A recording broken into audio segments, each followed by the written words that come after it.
We have Bridget Ngana as our first report this afternoon, and she will bring us an update on the Laikipia situation. Bridget, yesterday we saw the National Police Service deny that there were houses torched ahead of Interior Cabinet Secretary Fred Matiang'i's visit. What is the case?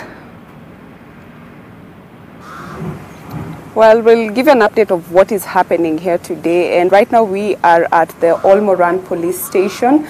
And earlier on, the CS Fred Matiang'i did do a groundbreaking for the Ol Moran Police Division headquarters. And this ground, or where we are at the moment, will be the place where the OCPD, the new OCPD for this new sub-county, will be based at. According to the Interior CS, 100 police officers will be stationed here at any given time. And today they've also gone ahead to an area called Kisindogo, and that's where about 29 families lost their homes, and these houses were torched at the beginning. And so they were able to also see those families resume or start the process of rebuilding their homes. And when you've asked about yesterday, yes, those houses were torched yesterday, but that was before the CS arrived here, and we have documentation to that end that these houses were torched. But what is the good news today is Ol Moran slept peacefully. We've spoken with some residents in the streets here telling us that yesterday there were no gun shots in the air. They slept peacefully, and that is, in a sense, seeing the effect of the raft of measures that the Ministry of Interior has put in place here to ensure that Ol Moran resumes some sense of normalcy.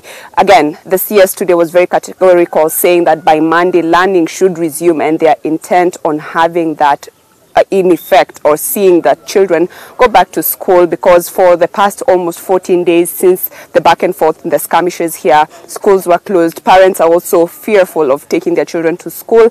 But right now the Ministry of Interior is assuring them that the children will go back to school. CS Matiang'i says they've also been in consultation with Kenya Union of Teachers, and what they are going to do basically, Olive, on Monday is when the children are coming back to school or resuming school on Monday morning, they will be escorted by the police to the class. The schools will be guarded during the day, and once they're going home, because according to their assessment is that the radius of the children, or the pupillage, the catchment at the school here is about 3 to 5 kilometers from here. So they will also be escorted back at home, and these are just some of the measures that the Ministry of Interior is putting in place. The governor was also here, and he also welcomed the rebuilding process, saying that the task is in ensuring that we resume normalcy here in Ol Moran and people get back to their lives. And that's the resolve. We've also seen aid coming in. We have seen the Kenya Red Cross continuing to distribute food aid to the affected families, and also the Laikipia County government.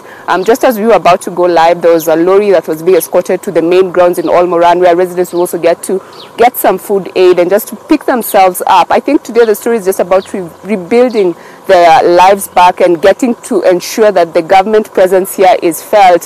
What the Ministry of Interior wants people to know is that they're not living here anytime soon, and this is what we are seeing, the groundbreaking of the police station, the deployments that are coming in anytime now. And so basically we can say it was a peaceful night last night here in Ol Moran, Olive.